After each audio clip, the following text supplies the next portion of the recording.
My name is Bob Darrow. I am alcoholic. All right.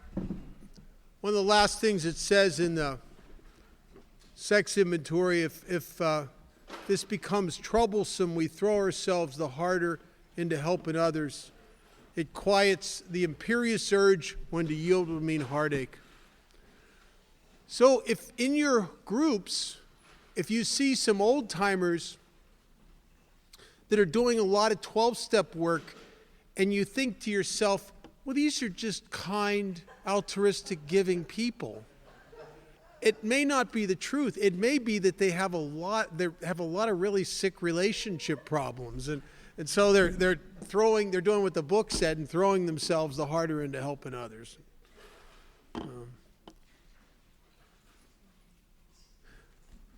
So I finished the fourth step. I get together with my sponsor. I do a fifth step. I'm not going to talk too much about that. The book makes some pretty good suggestions about who you do it with. Closed-mouthed, very important. You want to be able to trust that they're not going to blab it around. Closed-mouthed, understanding friend. Later on, the book was written in 1939 when the population worldwide in Alcoholics Anonymous was barely 80 people. And they said in the book that you might want to take it with clergy or et cetera, a doctor. And then years later, after Alcoholics Anonymous had grown in numbers, they suggested in the 12 Steps and 12 Traditions that the best case scenario is to do it with your sponsor. The best case scenario is to do it with someone who's done it with someone who's stayed sober a while and that's familiar with your case. Your sponsor is the best person. And I'll tell you why I think that's crucial. And there's nothing wrong with doing it with your priest if you do it with your sponsor also.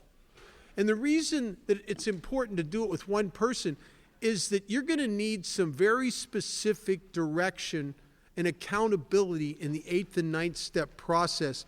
You don't do that alone. That can be very dangerous to be done alone, your 8th and 9th step, because you can cause more harm.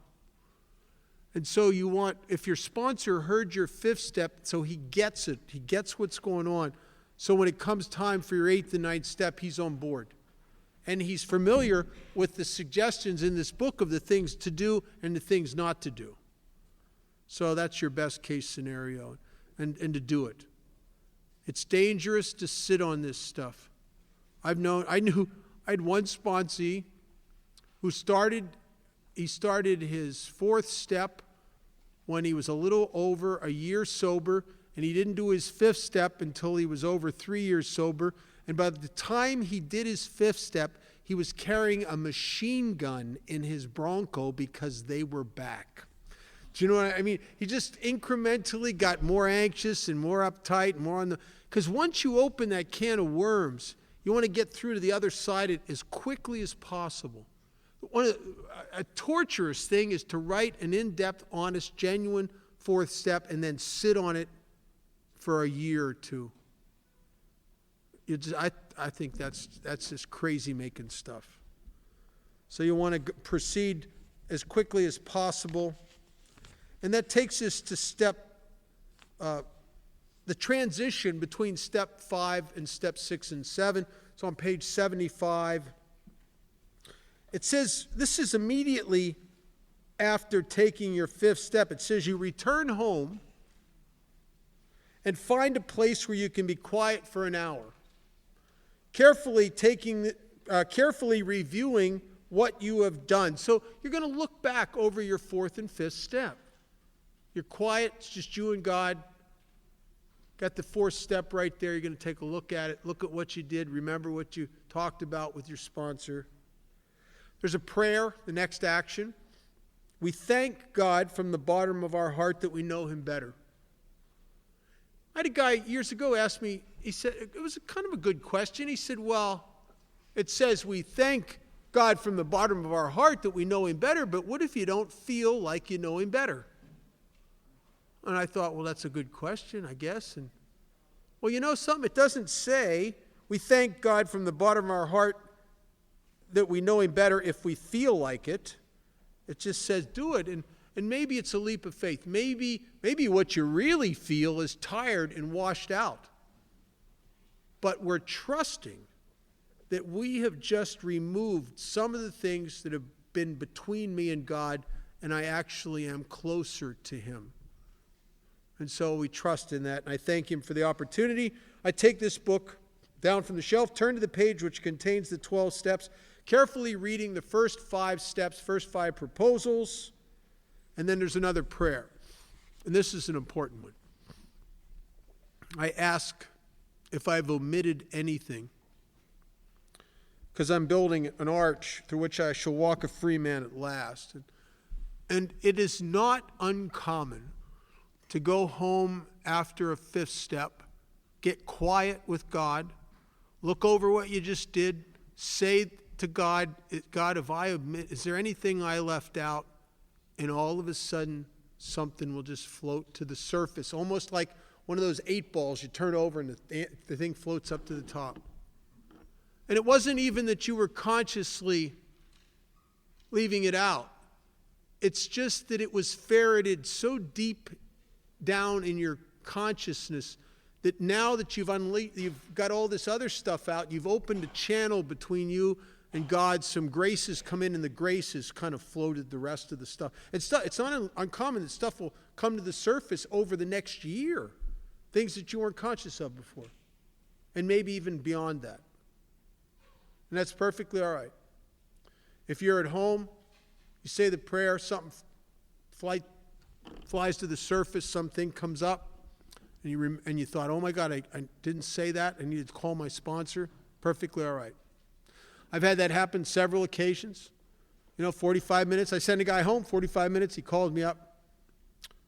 Bob, I forgot to tell you about the sheep. Well, I want you to know you're not a bad guy. Or maybe something really big, like I forgot to tell you that I stole some money at work. Oh, really? How much? $450,000. Oh, forgot that, did you? Wow, I would have too. Yeah. I would have forgot that. I would have really tried to forget that one. Yeah. But it's okay. So it's not uncommon that happens, and doesn't mean you did something wrong. It means that it's in divine order. Just respond to it. That's all. And so when on top of page 76, we enter into the section on step 6. So of all the questions on the bottom of 75, the book says if we can answer those to our satisfaction, we then look at step 6. I have a sponsee that refers to step 6 as the Judas step. Because if one of the 12 betrays you, chances are it's 6. Step 6 is easy to placate and difficult to do. And for a lot of reasons. And I've struggled with this step. When I did my first good, little over 4 years, did my first good 4th and 5th step, I kind of sloughed over step 6. I didn't even say the prayer. I went right to this. I just entirely read, I went right to the 7-step prayer. There's actually a 6-step prayer. I didn't even know it. And it's the last line in the first paragraph. It says, if we still cling to something, we will not let go. We ask God to help us to be willing. And I don't know if looking back, I don't know if I left that out consciously or unconsciously. I don't know. But I know that what happened over the next several years was a very difficult time, and it shouldn't have been, but it was, because I was trying to willfully suppress my defects of character, and I didn't even realize that's what I was doing. But see, this 4th step was so perception changing that I came away from it with a whole new view of the world. The difference between the one I did at a little over 4 years and the other two were so dramatic. Because the other two, if you'd asked me after it was over, what was the exact nature of your wrongs, I might have told you about a sex thing I did that I was ashamed of, or some money I stole, or a guy I dimed out, or I would have told you that stuff.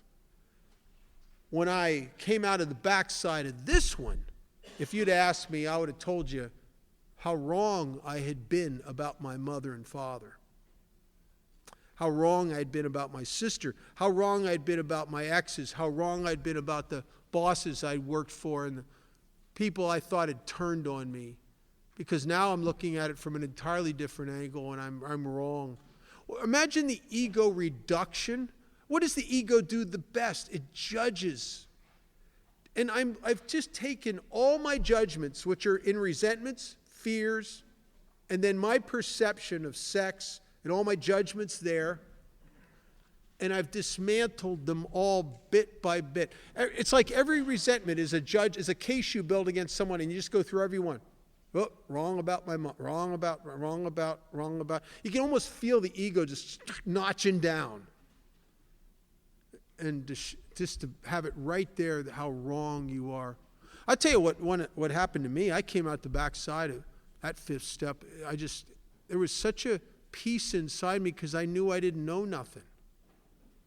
You know, I was wrong about everything. And it wasn't a beating myself up wrong. There was a joy about it. One of my because when you're wrong about everything, you're wrong about everything, the good and the bad. And that's good. One of my favorite stories from Keith, my friend, he died a few years ago, Lou Gehrig's disease, Keith Lewis. And Keith, he said when he first got sober, he was a lot like me. He'd had a lot of therapy. He'd worked in the field. He had a lot of information, a lot of head knowledge about psychiatry and all that stuff. And he gets sober, and his sponsor says to him, Keith, I want you to get a crayon and write across your mirror in the bathroom, write, Keith, you're wrong. And he goes, no. He said, you don't understand.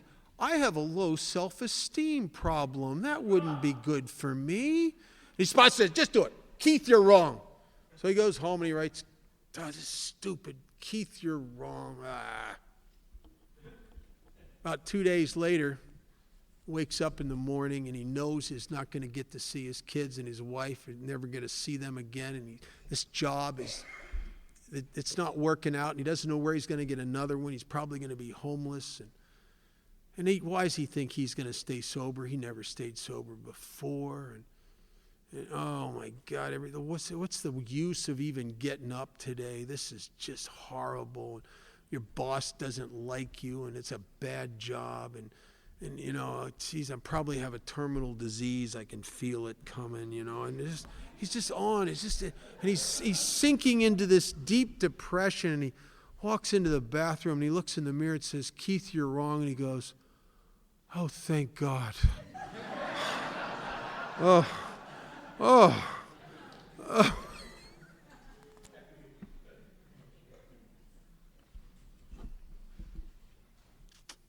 So, how do you become entirely ready? You know, when Wilson first was writing the steps, at one time he used the word willing. We became entirely willing. What does that look like? What does entirely willing look like? What does entirely ready look like? I thought, this capacity in me of self-delusion is insidious. I really believed that at one point, after I hit this bottom with all these defects of character after several years of trying to manage them, it's funny, they develop torque. Did you ever notice that?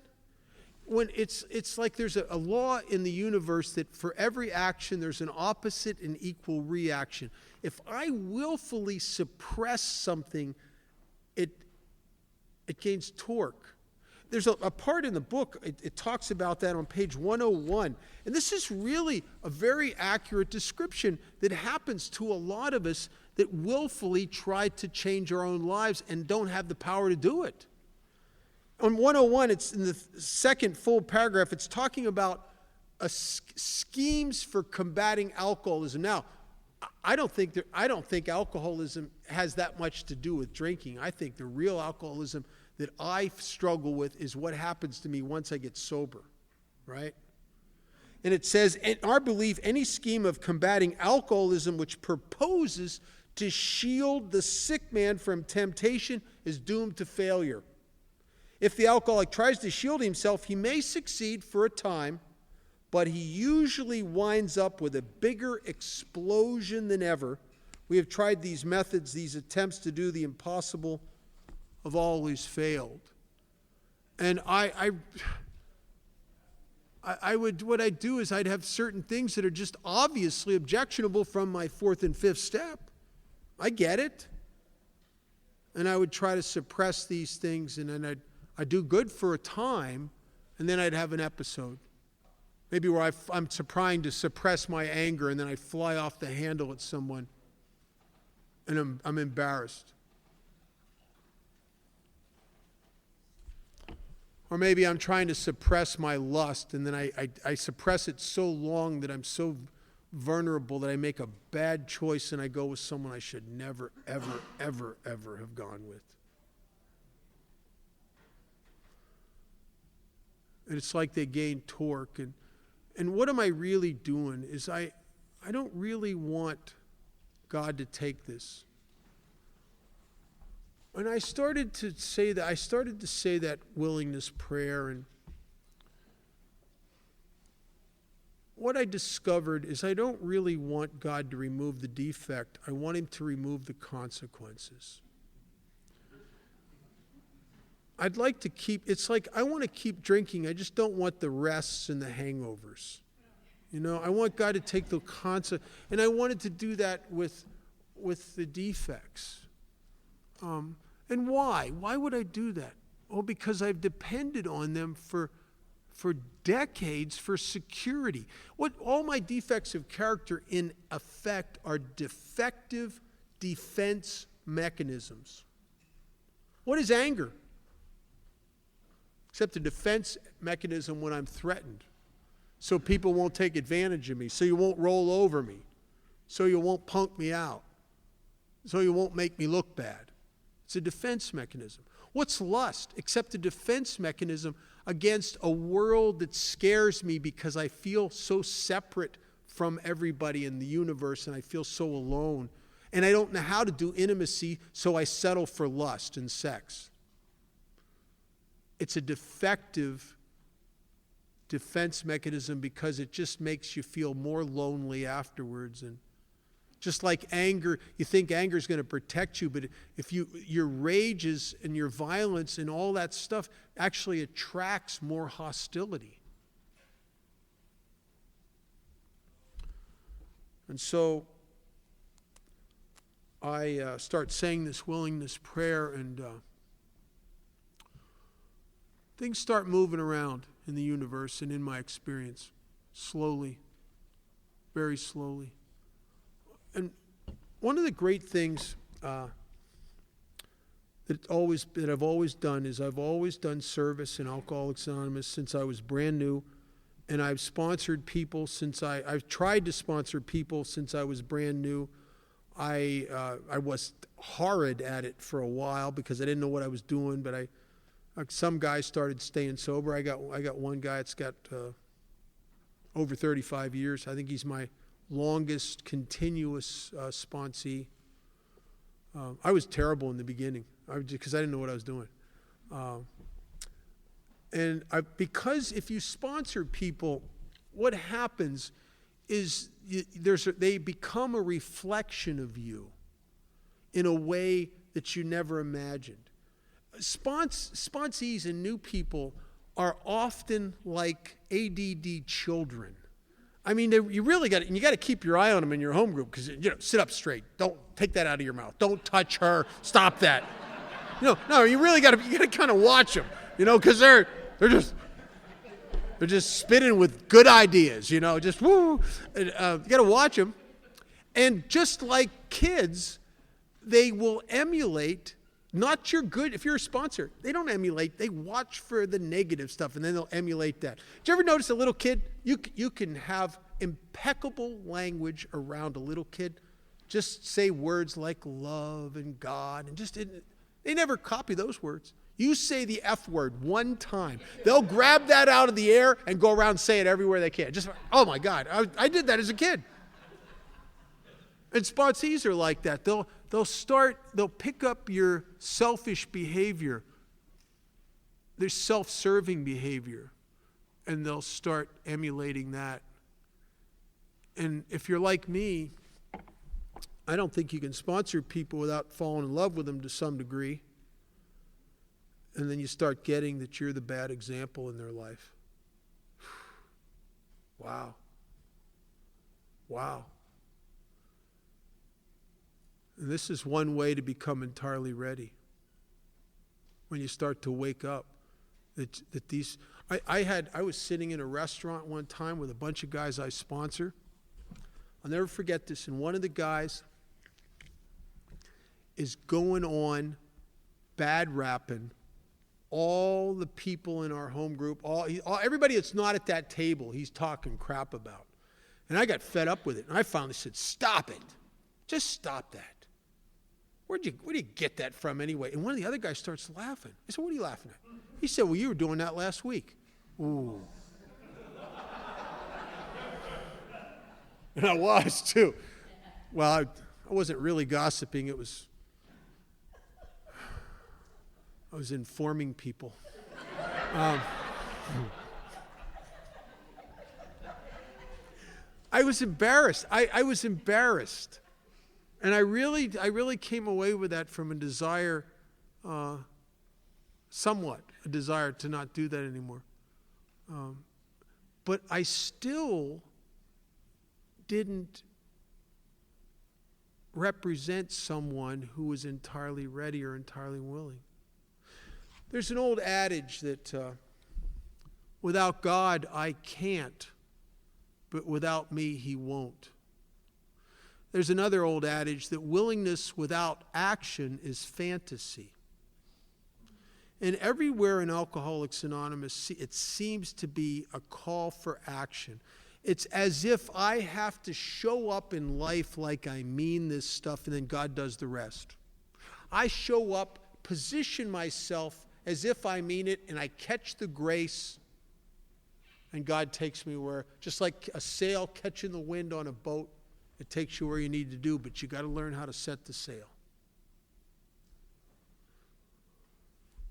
And so I realized, I started thinking about, what does it look like to become entirely willing or entirely ready? And I started, there's an analogy in the 12 Steps and 12 Traditions where they pose the question, how come none of us have all our defects of character removed? And then it goes to say, because some of us never hit the bottom with these individual defects that we did with drinking. And what happens when you hit a bottom with drinking? How do you represent yourself?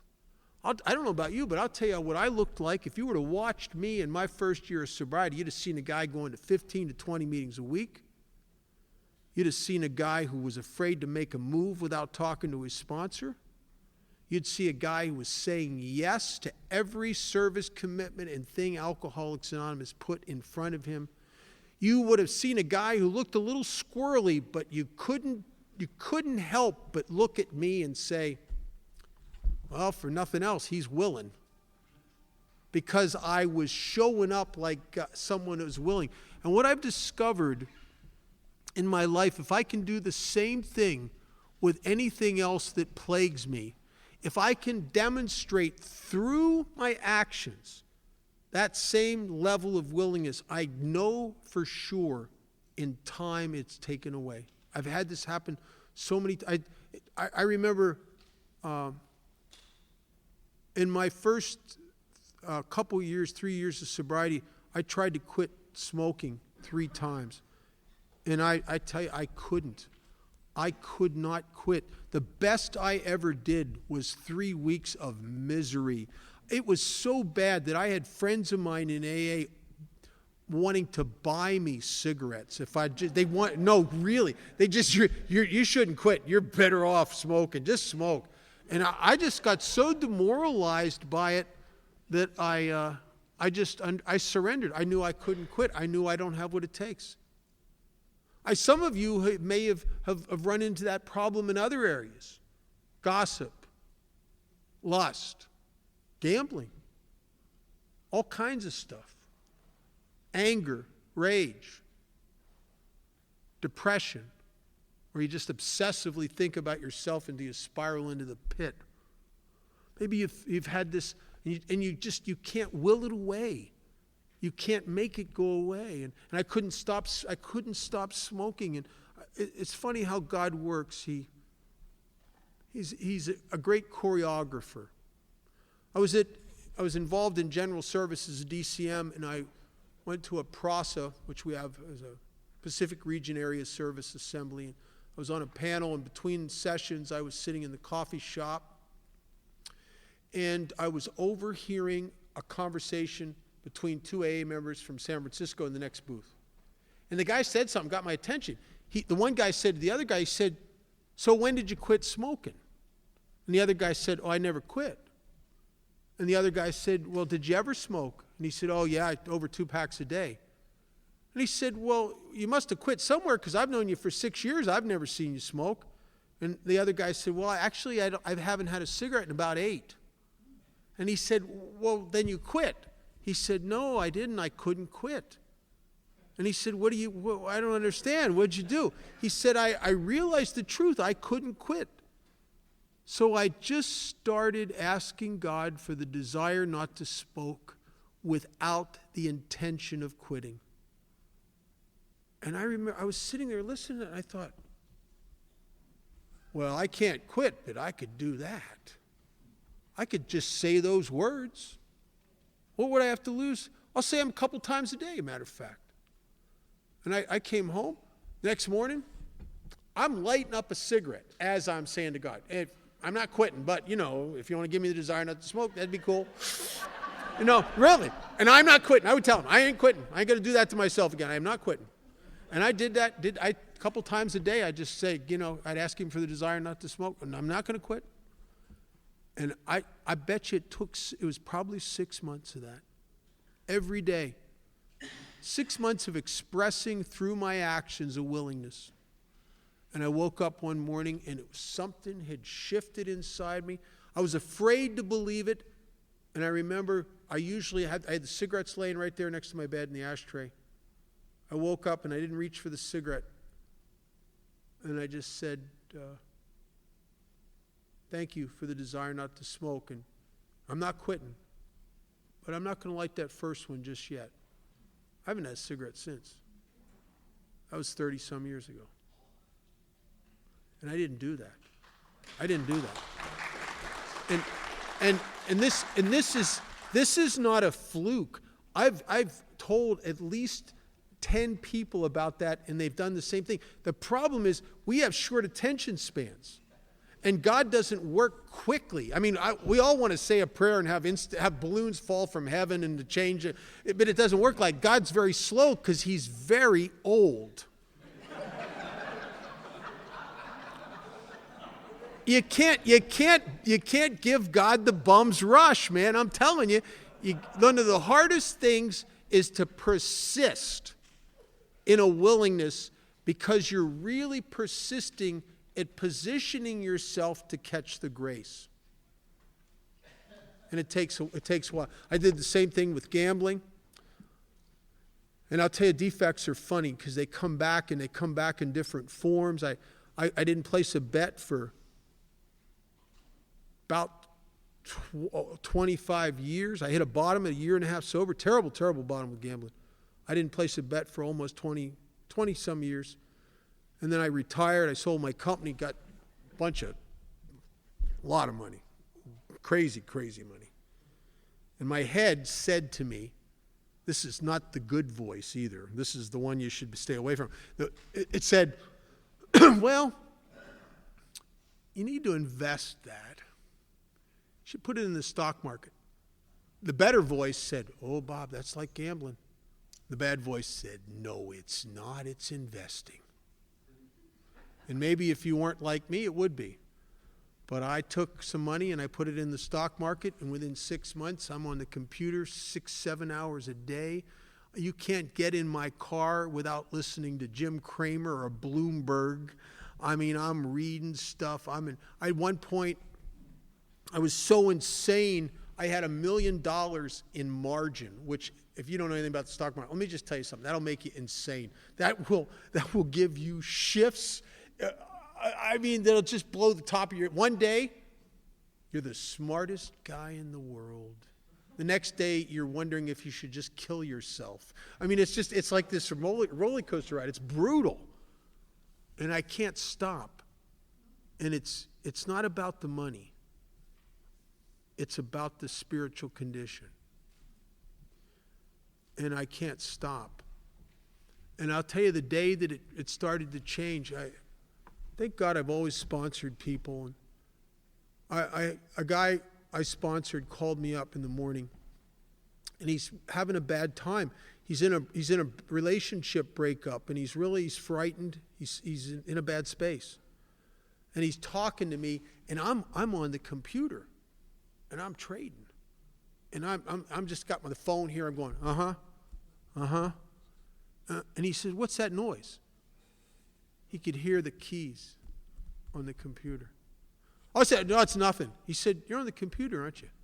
I was just looking at something. He said, "You're trading stocks, aren't you?" Well, I was watching. I was just looking at something. I'm listening. He said, "You're not listening to me, are you?" I said, "Yes, I am." He said, "What did I just say?" Oh, man. Because I'm him, and the truth is, I'm not really listening. I'm so obsessed with what I'm doing here. And I had to cop to it. I tell you, I was very ashamed of myself. I realized that I was becoming a terrible sponsor because this was owning me. That I'm putting, what Chamberlain used to say, anything you put between you and God and you and other people will cut you off from the sun. And that's exactly what I did. And that's what it says in step 7 in the 7-step prayer. We're not asking God to take away the things that stand in the way of my being happy or successful. I'm asking him to take away the things that stand in the way of my usefulness. And I was ashamed of myself.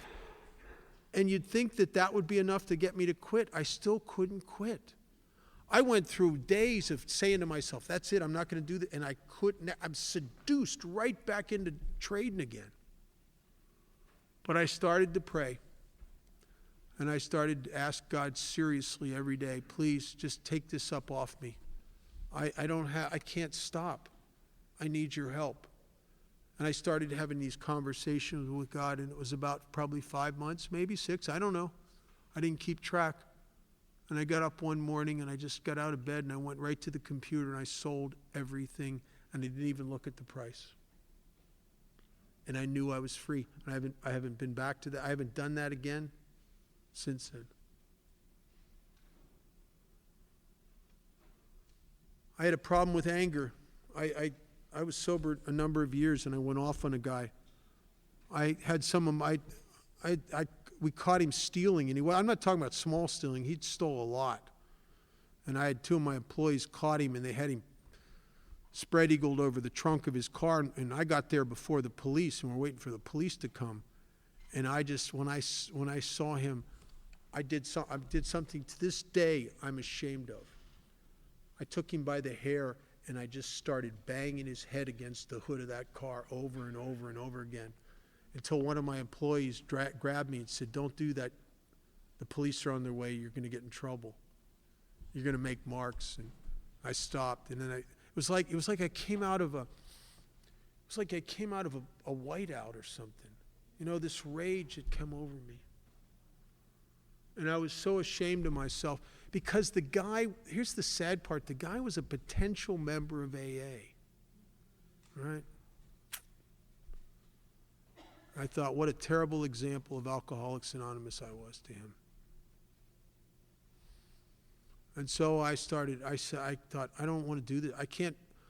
I hadn't had an incident in a little while, and I don't want to have any more. And I started really talking about to God about this. And you know what it is? It's that I'm afraid. He threatened me, threatened my finances and my family, and I had a young baby at the time, and I was scared. And the problem was I wasn't trusting God. And so I haven't had a thing like that in 25 years now. That's amazing to me. I wish I could take credit for it, but I didn't. So I say in the 7-step prayer, I'm asking God to take away these things that stand in the way of my usefulness, and I think that's perfect. You know, over the years, I've known a lot of happiness. I'll tell you, it's fleeting. I've had a lot of abundance. I've had a lot of stuff in my life. It's fleeting. But there's something about usefulness that changes your whole relationship to the universe and makes everything just right. There's a rightness about it. I remember watching old timers when I was new, and I was so just spinning out with my emotions and so uncomfortable. And some of these old timers, not all of them, some old timers looked like they needed a drink, but there was some that looked like, man, they walked around with what appeared to be a confidence. I found out later it's not a confidence, it's not self-confidence, it's God confidence. They walked through life as if they knew exactly who they were and exactly what their life was about. I didn't have any of that. I don't know who I am. I'm so many different people to so many. I don't even know who I am. And as far as what my life's about, I anguish over where I should work and what I should do when I grow up. I have no direction. I'm like a loose cannon in my life. And here are these people that just have an assuredness about themselves. And you know something? What I perceived in them was exactly right. They did know exactly who they were. They were armed properly with information about themselves, and they had put it to good use in helping others for years. And they knew now, as a result of those actions, they knew what their life was about. It wasn't about them. It was about helping others. And you know something, when you think about it, we are divinely crafted by our failures, misery, pain, suffering, and mistakes to be uniquely useful to the person walking into Alcoholics Anonymous who suffers like we suffer. A doctor or a psychiatrist with 5 doctorate degrees cannot help that person because they can't do something that everyone in this room can do. They cannot experientially go within themselves to the place that person's at until you really get them and you get their pain and you understand them and then approach them from that point of view. Did you ever have the experience of working with a newcomer and you start to tell them a little bit of your story and you're slanting it, hoping they're going to identify, and they sit there and they start nodding their head, and then they'll say crazy things. How did you know all? How can we be this so much alike? And a bridge is formed over this abyss of separation. And from that, the book says nothing good can happen until this is accomplished. And then once the alcoholic, the guy you're working with, starts to connect with you, then there's hope. And the hope is, first of all, I'm not alone. Oh my God, this guy's, I don't know if this is good news or bad news, but he's sick like I'm sick. And yet, something has happened to him. He seems pretty comfortable sober. As the book says, his very deportment shouts that's of someone who's found something here. And if you're new, maybe the new guy's lucky enough to hope. He's been afraid to hope because his hopes have been dashed over and over and over and over again. But maybe now, because he's made a connection with you, he dares to hope. And the hope is that maybe if I did what everything you did, could what has happened to you happen to me? I'll tell you something. I've known some great happiness. I've gotten some 7-figure checks. I've bought some amazing automobiles. I've taken some great trips. And I'll tell you, the shine of all of that stuff wears off quick. But there is nothing like the feeling that you get after you make that connection of usefulness with a guy and you start bringing him into the solution. And then you go home that night and man, everything is perfect. Everything is perfect. You're exactly who you're supposed to be, doing exactly what you're supposed to do. There's no more questions. There's no more confusion. There's just a rightness about everything because you're finally fulfilling your divine purpose, the thing that you've been crafted for by your pain and misery. Isn't it odd that some of the things we loathe in ourselves the most, our deepest, darkest secrets that we're just so ashamed of, I guarantee you'll find yourself sometime in your sobriety sharing that one deep, dark, shameful secret with someone, and you will be free of it for all time because you've made it useful. A year after that, you'll be sharing it at a podium. You'll go, how'd I do that? Right? How'd I do that? Because you're free of it. What an amazing thing that happens as a result of usefulness. I'll take it every time. Little thing about